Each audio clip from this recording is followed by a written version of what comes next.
And here we are. Welcome, everyone, to another episode of Pie Before Dinner. You have to excuse me from laughing because I am here with my buddy, my mate, a good friend, scholar, and colleague of mine, Dr. Christopher Childs. Welcome, Dr. Chris, to the show. Thank you, Dr. Matthews, for having me on the show. I am excited. I think I'm a returning guest at this point to Pie Before Dinner. You are, man. You are. Yeah. I'm super excited that I'm returning back to my favorite show. Hey, listen, man, you are a veteran on these streets. Certainly a welcome partner on the show. Listen, let me tell the audience a little bit about you, Chris. Dr. Chris, you serve as the president of K-Child Solutions.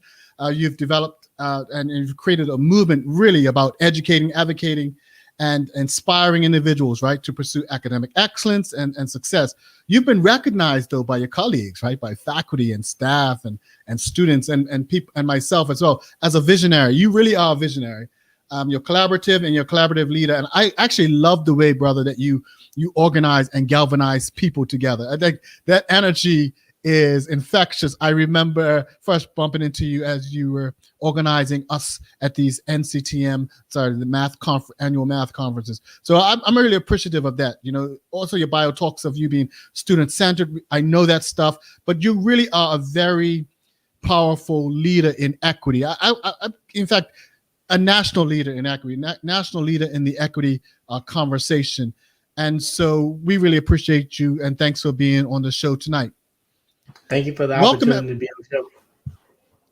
Awesome. Welcome, everyone, again. This is Dr. Lou, Talking Math with Dr. Lou Pie Before Dinner. I almost forgot the name of the show. So this is part 4 of a series, the Ubuntu series, Black History in Mathematics, that we've done for the very first time. And we've had some really heavy-hitting kinds of experiences and conversations. I just want to give you a quick synopsis and give a quick shout out to those who have been on the show.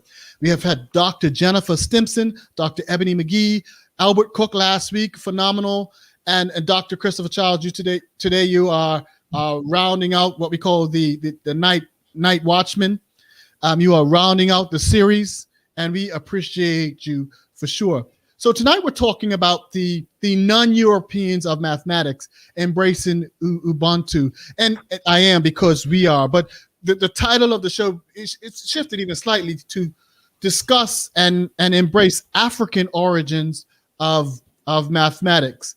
And when we think about the African origins of mathematics, Dr. Chris and I have been reading a book, and I'm just going to hold this up for the audience to see, and for those of you in the listening audience who can't see this book. This book, The Crest of the Peacock, The Non-European Roots of Mathematics by Dr. George Joseph, is an incredible book. Someone reached out to me, Chris, just on Facebook, saying that their one of their classes, their history classes, was using this book as a text. And I remember reading reading in the book and thinking, this is an excellent mathematics history textbook. I mean, I think it's a really good start, a really good look at the history of mathematics, particularly in ways, I believe, that are not distorted and biased and racist even.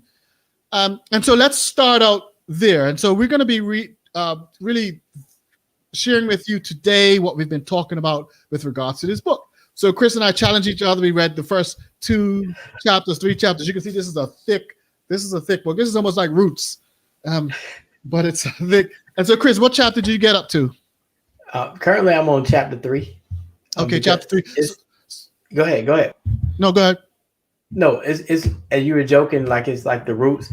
I said it's like the Yellow Pages. Some of our audience members remember the Yellow Pages back in the day, but it's one of those resources that would take you throughout your entire career. So it's not like you may read Roots, you like it, you may watch the show, but this is something you're going to always refer back to. Yeah, I agree.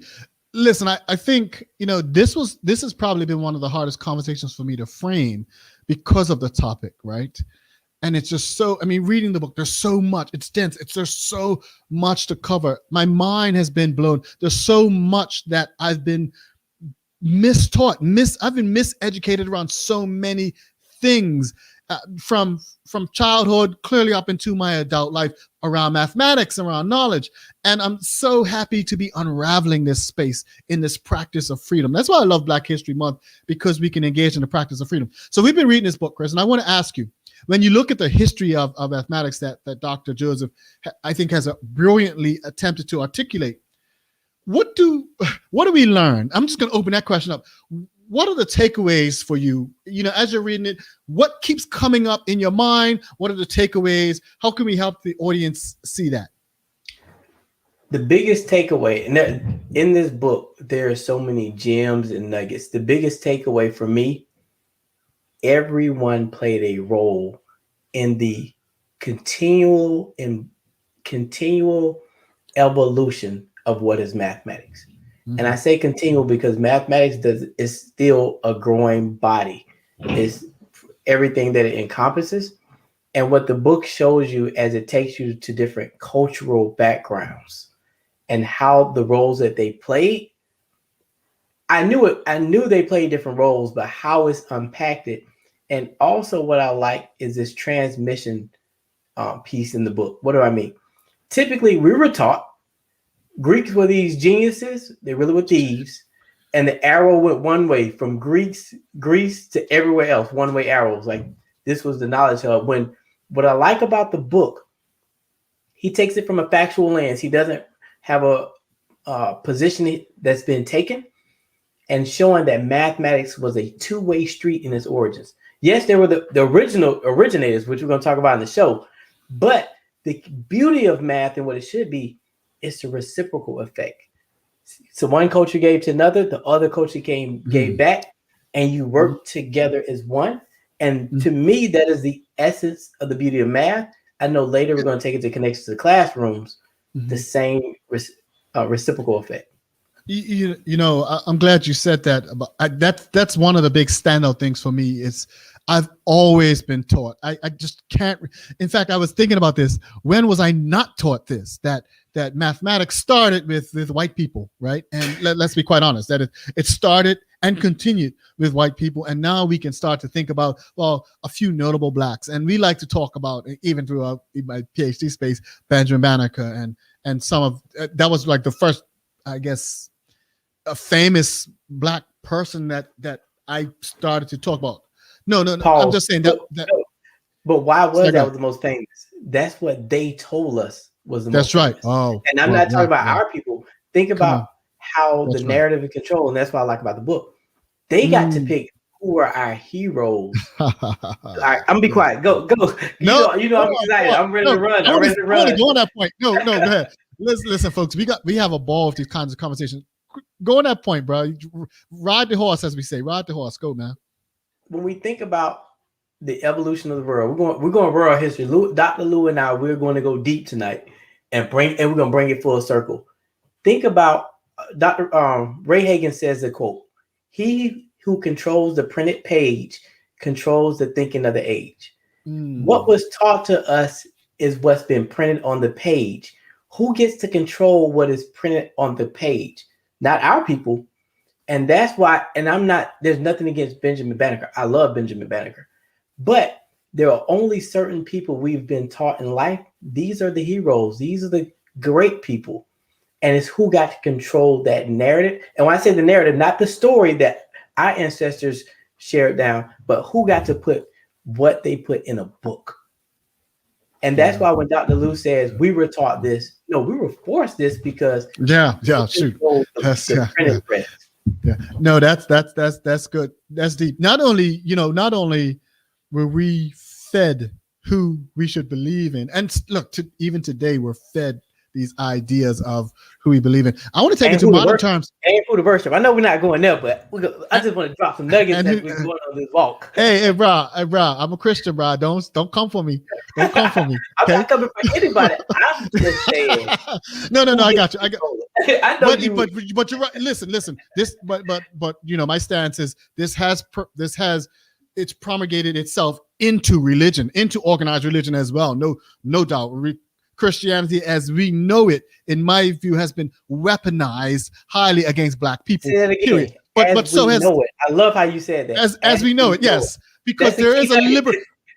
I think there is a liberatory Christian space as well, right? And when I think about the contributions of religion and Africa in the space of religions, but this is I know we're pausing here, but it's the exact same parallel road when we think about math and knowledge, right? I mean, in fact, when we think about math, it's very difficult to divorce math. We can talk about it now in this separated, isolated bubble, but in the past, in its origins, it was very difficult to divorce math from astronomy and a religion and philosophy. So they go the same paths because this is how mankind treated this kinds of knowledge. But to your point, Chris, about written knowledge, right? So one of the things I learned from reading these first early chapters is, you're right, our knowledge of the history of math is limited by our reliance on and our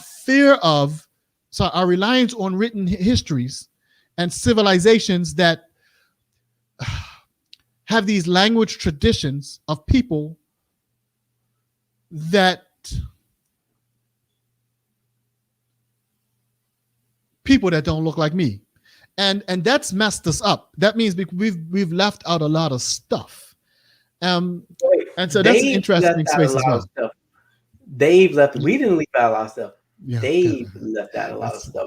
Tonight, we're going to go to the root cause of what's happening. Yeah. No, that's a good point. There's another flaw that I found in what I've been learning in mathematics that comes out from the book as well. That comes from Dr. Joseph's History of Mathematics. You are listening to Pie Before Dinner Talking Math with Dr. Lou. The other part of this is that, as you said, this at every stage there was a two-way street between these cultures, and it was messy, right? Even in the limited, so we said it's limited, even in the limited ways in which the history of math has been given, it was messy. And we've always been presented this very neat roadmap, but it was messy, even given the wars and how these places interacted with each other. And so it was very messy. Even during the Dark Ages, when they taught us that there was no math, we've learned that the Islamic traditions in math, algebra and those kinds of things were flourishing, even in the Dark Ages when it was supposed to be dark. And so that's the Dark Ages, pun intended. And so I find that interesting as well. Let's go back to the root. Let's start at the root then. How has this book helped you? How has this history of math? How has understanding the African origins of math helped you define math when you think about what math is? So for me, it didn't help me define it. It just gave me more fuel for what I've been studying outside of this book, what I've been researching. And then it just confirmed a lot of thoughts that I've always had. For me, one of the reasons I like math, because math can be challenging. It makes you think. But the beauty of math is explaining the world around you. So this book confirms, as cultures and civilizations use math, it was literally explaining the world around them. They were making sense of it. They were sitting back, and something we don't do in our society now, we're hustle and bustle. They were just sitting back. Like right now it's dark where I'm at. They were just sitting back and looking at the world. And when you sitting at night, you're looking at the world, you're looking at stars and studying it and using math to make sense of everything that is around us. That's important, Dr. Chris, because when you talk to people now, I mean, if you ask a simple question, what is math? We have a very limited view of it. They just say numbers, right? And where did this come from? Where did that come from, that math is just this numbers and X's and Y's? And why do parents and teachers need to know right now, listening to this, that's a very limited impression and idea about what mathematics is? So let's give credit where credit is due. Our view of math, as we know it, came from the Greeks, who were limited in their understanding of math. That's right. They were limited in their study essentially of STEM. Why, Chris? They're probably saying, Dr. Chris, Dr. Lou, why are you saying it's limited? I read it in the book.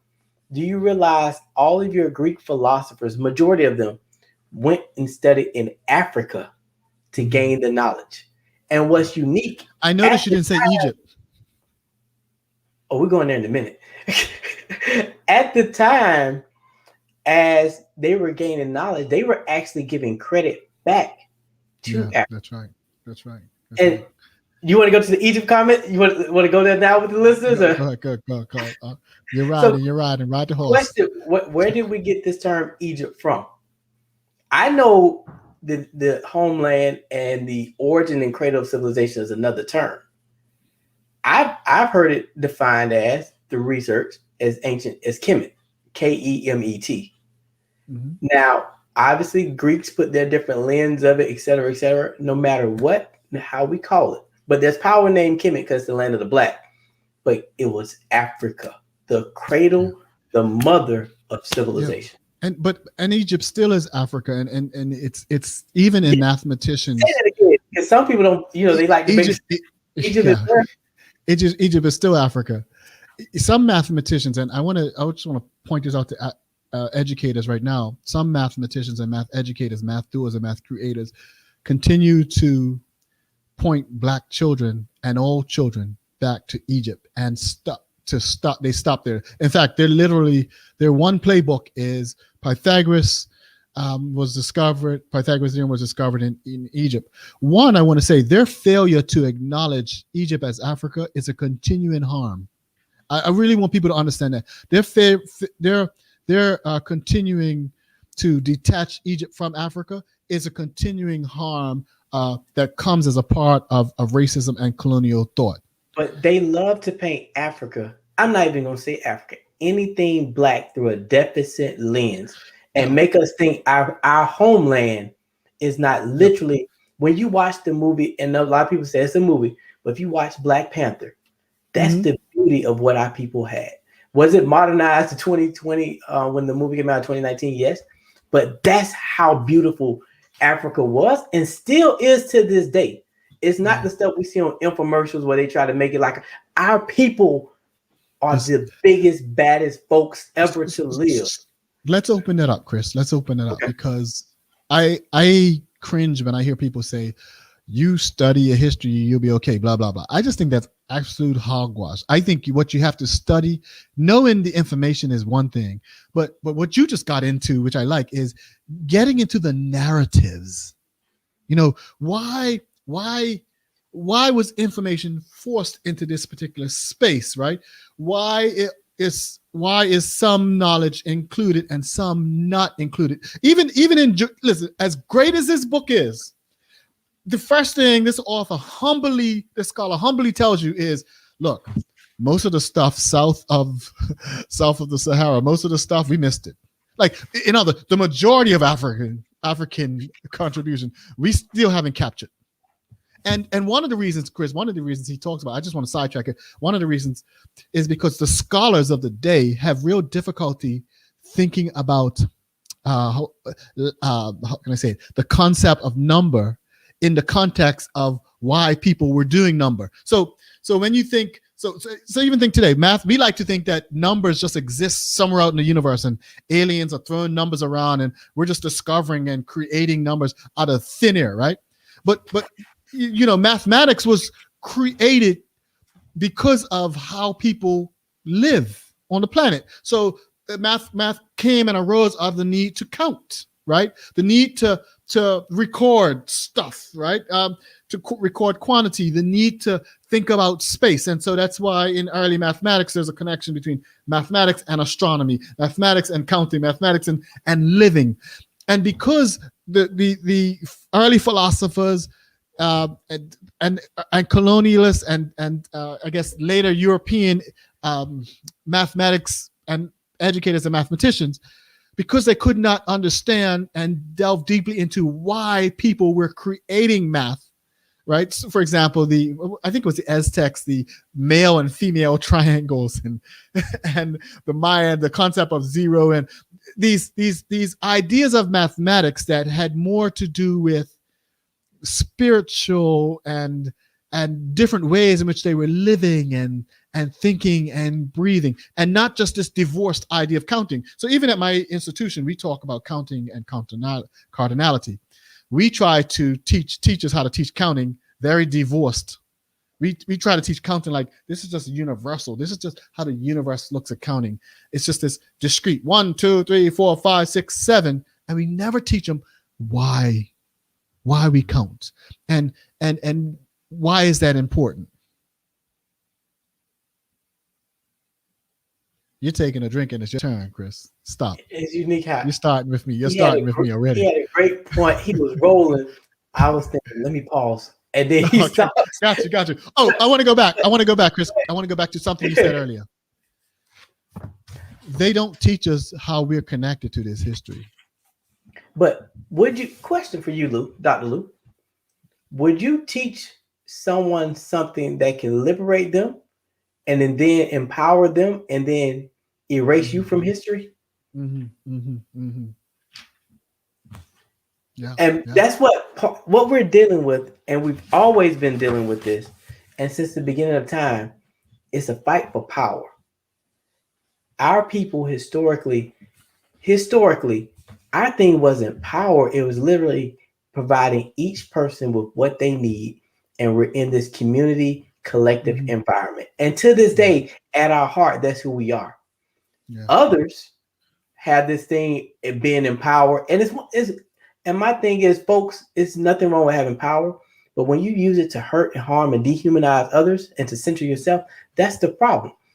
Yeah. And in the context of math, that's what the beauty of the book is, getting folks to see no one took claim for I own everything in math. And that's the mindset. That's the beauty. Yeah. Folks, I don't want to say folks don't see it. Our people is still in their DNA to have it. Other folks still on this power kick and so afraid that when people find out the true history, one, they'll be irrelevant. And two, they're afraid of now that as the shift in populations, they're seeing themselves become extinct. Yeah. There's power, real power, when African people, Black people connect themselves to the African origins. There was a story about the Shanghai Bone. The Shanghai Bone was in the mountains of central equatorial Africa, where they found these bones. In fact, let me back up. They found this little teeny isolated village on what's it, Lake Victoria, Lake Edward. It's Lake Ratanzigi. I'm not saying it right, but it was formerly called Lake Edward. And they found this this group of people, this village, in an isolated place, and then they found these bones, and these bones had these notches in them. Let me see if I can hold them up to the screen. But I'm just holding up to the screen some bones with some notches looking like that. And I know what you're thinking. These are just some bones or some notches. Somebody's carving out notches. But then they found that the notches were grouped into what looks like base 20. And if you know anything about bases, we typically do our mathematics in base 10, right? Quite typically. We also use base 60 if you think about the clock and how we count time. But we use, and there's a few other bases as well. But base 10, and we owe that to a lot of the developments found in Indian culture. But there was base 20. Looks like rudiments of base 20 here notched out on the stick, because there's 9 and 19 and 21 and 11. I don't want to go into too many details, but also an accounting of certain prime numbers as well, and this complex system of mathematics found with this very, very isolated group of people. And then he talks about the Yoruba tribe, and their mathematics as well, with not just base 20, but they were using multiple bases. So their number system, and I want to talk about this, Chris, real quick. Their number system was 20. They'd count from 1 to 10, and then I forget the language, but it would be 10 and 1, 10 and 2, 10 and 3, 10 and 4. But when they got to 15, they would say 5 from 20, 4 from 20. So they would switch up their counting system was so exquisite, so complex, so complicated, so that they use multiple bases. And we've always been taught that not only was mathematics going from here, A to B, from concrete to abstract and simple to complex, but African mathematics was mostly primitive in nature. And so we've been taught these kinds of lies, and I just want to get your opinion on what you think about that. I don't even want to call it complex, because to our people, it was simple. It made sense to us in this Western society, and to the Greeks, it was complex. They didn't get it, but to our people, when you created it, they understood it. It made sense. And when you even thinking about the calendar system, how they literally created the calendar system based upon the sun, moon, the stars, and it made sense in perpetuity. The other folks didn't understand it, and that's why they changed it. That's why they added their names into the months, because it wasn't it's complex to them. For our folks, it was a normal day. And what they did was demonize it and dismiss it and bury it, right? And so we know this is we're not the only culture. African culture is not the only culture where mathematics has buried its achievements. You think of what happened over in, I want to say it's Mayan culture, but certainly over in Central America, where they found groups that were tracking Venus. So Venus appears in the same position in the sky at different times.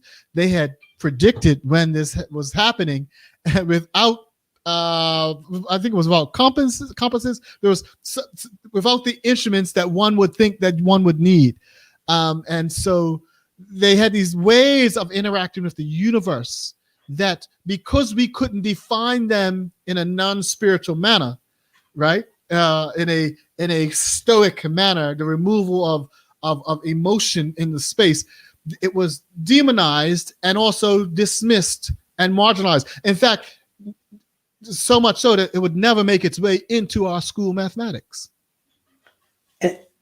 And that's the thing we have to start challenging. I know a lot of your listeners are parents, their families. We have to do two things. One, we were always taught you teach your own.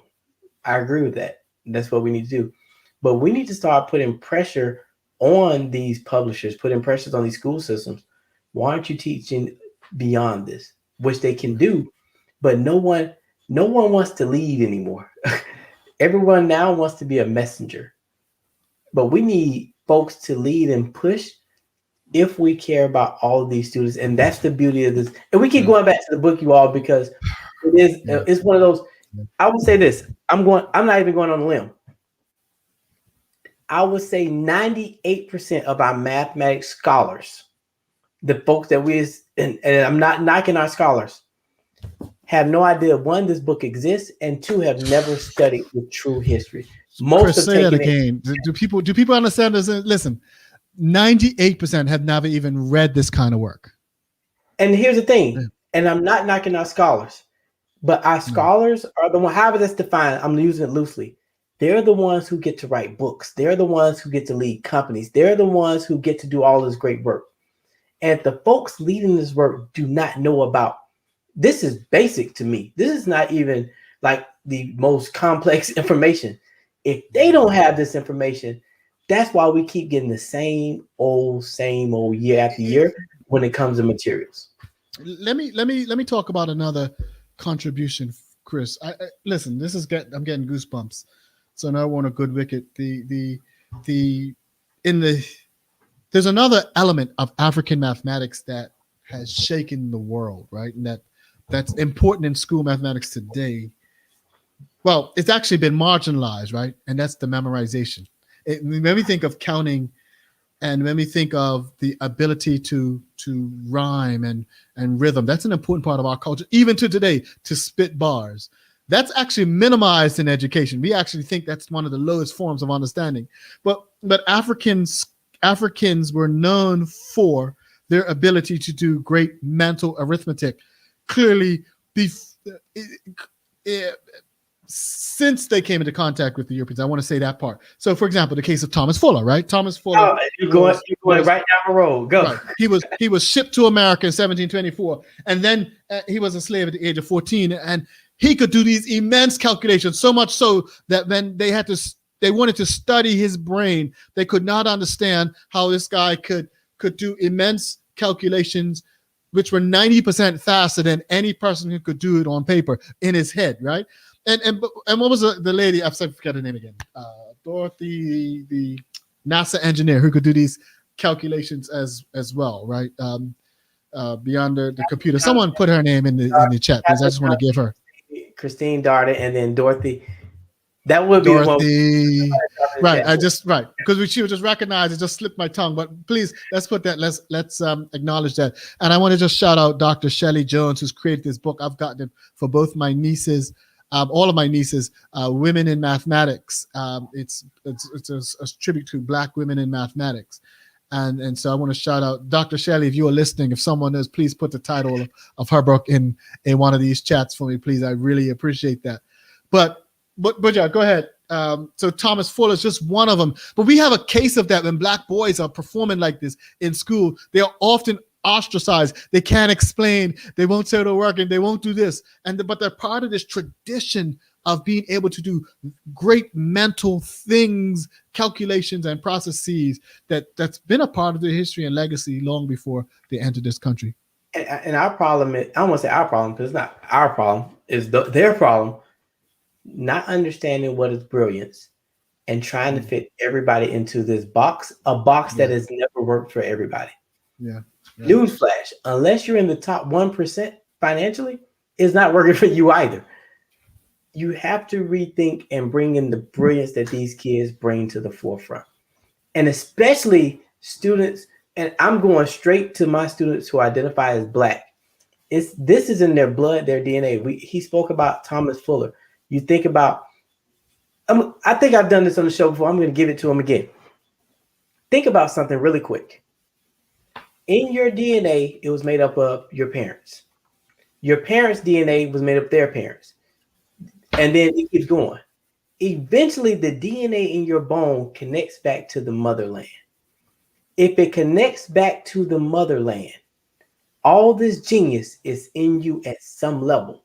So when we take this genius into our schools, thinking about our Black boys and our Black girls, they know what it should be. They can look at it and say, it should be like this because it's in their DNA. But we've reduced what they should know to a book, and that doesn't compute with their minds. But if we give these kids the opportunity to problem solve, to engage, to showcase what they know, teachers cannot continue to be afraid, educators, of that brilliance. So it's not that our Black boys and Black girls don't know. It's the fact we're trying to push them into a way of memorization, give me the answer quickly. That is, number one, was never the meaning and purpose of math. And number two is not how their brains think. Are you willing? I'm challenging to every listener out there to unlock your classrooms, to unlock your curriculums, to let this beauty and this brilliance shine? Or do you want them to continue to assimilate in a system that really doesn't work for you? And it's definitely not working for them. Yeah. You know, I want to get to that. I want to pause that point so we can get back to that point. But I just put in the chat, Women Who Count, honoring African-American mathematicians by Dr. Shelley Jones, a great friend and colleague of mine as well. But someone else put as well, there's another title that I haven't seen before, but I like that the power of numbers, the rebel women of mathematics. Listen, when quite frankly, when African people have touched mathematics, great things have happened. But I can say that about a lot of cultures. The question is, why don't we say it about African people, right? Everything we touch is beautiful, right? And so everything we touch, we're going to do special things throughout history. That's been shown. And I wish more educators, more math teachers would not try to take on the mantle of trying to convince Black children of the ability to do math, but try to challenge and change mathematics to honor the brilliances in Black children. It's a very different pursuit. But let's go back to what you said, Chris. Let's challenge our math community to do more and to do better, right? And how are we going to do that? So to our math community, first, we have to go beyond what has been given to us as it relates to what we're learning. And what do I mean? Not just reading the books that our organizations put out. How are we going deeper? How are we going beyond? And that's why I'm pushing a lot of folks to CREST. I know it's a heavy read, but it's one of those long-term foundational pieces. Second, are you willing to push and change the narrative of what is math? It's funny, when I ask mathematics educators, I'm speaking to my folks, what is math? They tell me these beautiful things. When they say, how should a class be unlocked? They tell me these beautiful things. But then when I say, what's next? Oh, I got a test to get them prepared for. We need you all to be leaders. Yes. And not messengers. And listen, and curriculum's changing, right? Listen, this is not be all and end all with standardized testing. No, curriculum is changing. Chris, you are part of an organization who is doing that work, right? You're doing that work. I know that at Urban Teachers, we are looking myself to in all of our courses to infuse anti-racist, culturally relevant teaching and pedagogy into our work, right? Ethnomathematics and the like. And so that's a challenge because you're up against a big field of content that has almost marginalized you into non-existence. Let's call it what contribution, we're up against a racist system. Folks get afraid with that word, and why do I say it's a racist system? Because it continues to perpetuate power and policies that continues to dehumanize the same groups of students. When you folks in the racist, stop saying, oh my gosh, I know one guy that's Hispanic, that's my friend. Are you perpetuating policies and power in your decision making? That is the bigger problem when I meet and work with leaders. And I say the same thing that I'm saying to your audience, that I say the leaders, you all are the leaders. You can uphold this racist system or you can change it. If you don't want to do either, get out the way for someone who does. But the fight continues and is going to keep going, but we're not going to allow racists control the narrative. We're not going to allow racists to tell us what to do. Yeah. Point blank. Sorry, go ahead. I was on point blank period. That was my period. Oh, point blank. Oh, sorry. I mean, look, Dr. Joseph talks about this. He says, in one of his articles, that practically all topics in school mathematics today are directly derived from the work of mathematicians, math creators outside of Western Europe. Outside of Western Europe, particularly before the 12th century. The failure to recognize this fact, he says, is partly a function of the heavily Eurocentric nature of school curricula, and partly due to the unwarranted neglect of the history, and particularly non-Eurocentric history, of mathematics in a typical mathematician's education. We have been trained and grown in this space that is harmful towards Black children. This neglect of, one, their own contribution into the space, and two, the cementing of their identity as mathematics creators. I want to move even further, Chris, because you haven't touched on this. I'm going to get you on this. The history's not finished. See, mathematics isn't a done thing, right?